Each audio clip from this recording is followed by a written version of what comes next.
Hi, I'm Skinny Cheeks. There are a few important changes coming in Update 40 that will have a pretty big impact on the in-game economy. Normally these videos I put out will be more related to combat type stuff, but I think these changes are pretty important and will have an impact on pretty much everyone, no matter what area of the game you participate in the most.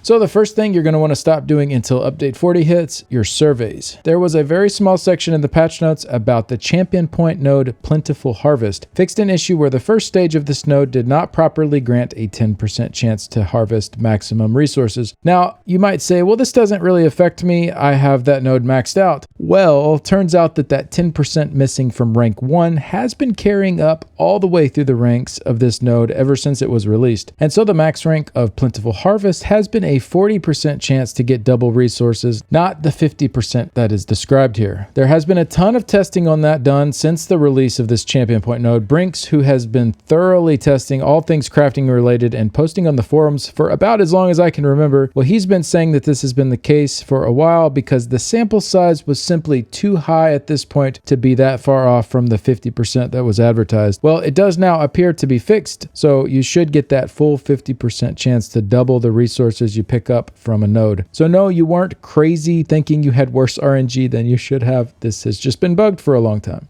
All right, the next thing you want to avoid doing before Update 40 is upgrading your jewelry. Now, if you really need something upgraded and you have plenty of mats, by all means, do what you got to do. But if you can hold off, there are some big jewelry changes coming. ZOS is completely doing away with the grain system, and there will now only be platings. So what does this mean for your materials that you already have? Well, every grain will automatically be converted into a plating, and then every plating you have will automatically be converted to 10 platings. So if you have 13 grains, that's now 13 platings. If you have 17 platings, that will now be 170 platings. They're also changing the amount needed to upgrade the items at the jewelry stations to match the other crafting types. So for example, going to gold will now require 8 platings instead of 4. Essentially, this will reduce the overall cost of jewelry upgrades to just 1/5 of what it used to be, 40 grains going down to 8. So what should you do? Well, you really don't have to do anything. The conversions will happen automatically in your inventory, and they said pending mails or items stored in guild banks will receive the name ancient grains and ancient platings, but as soon as those hit your inventory, they'll automatically be converted. The main thing you should avoid doing is any activity that consumes these resources now, as you will be spending a lot more now than you will once Update 40 hits. So this means upgrading your jewelry, or if you're wanting to do some jewelry crafting writs where you need to craft a specific jewelry item, definitely hold off on doing these until after Update 40.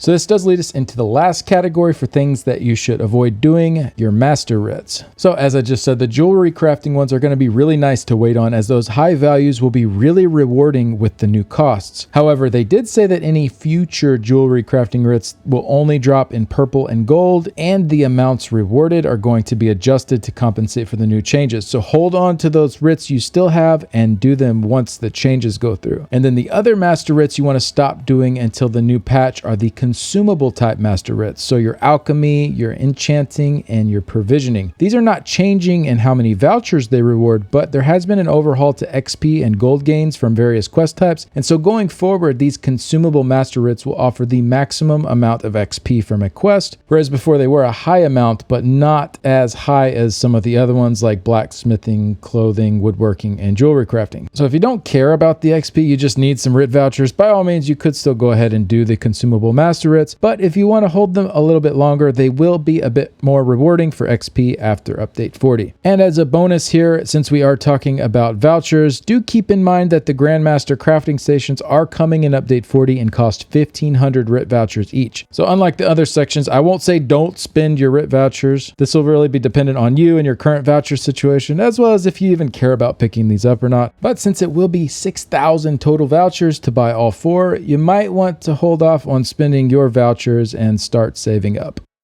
Thanks so much for watching. I hope this video saves you a bit of time and gold. Let me know what you think about Update 40, Endless Archive. Personally, I'm super excited for this update. I think it's going to be really fun. I do hope they make some more adjustments to the class sets and the slow progression rate through the archive. Those things aside though, I think we're looking at a really great update overall. And I'll have a full summary video of all the changes coming before launch as usual. Big shout out to my current Patreon supporters and YouTube members. The contributions help a ton to keep the website and YouTube channel going. And a special thanks to Nicholas, Simon, Cougars Bay and the Cougar City Guild, the Order of War Guild, Cantankerous Cat, Shady, Iffy, Blake1816, Mordecai1212, Santanico, Vidridi, Florian, Phoenix, Nalandia, Unemployed, Chryseliana, Cha-Cha, Technical KO, Cap, Danco77, and Pletpron.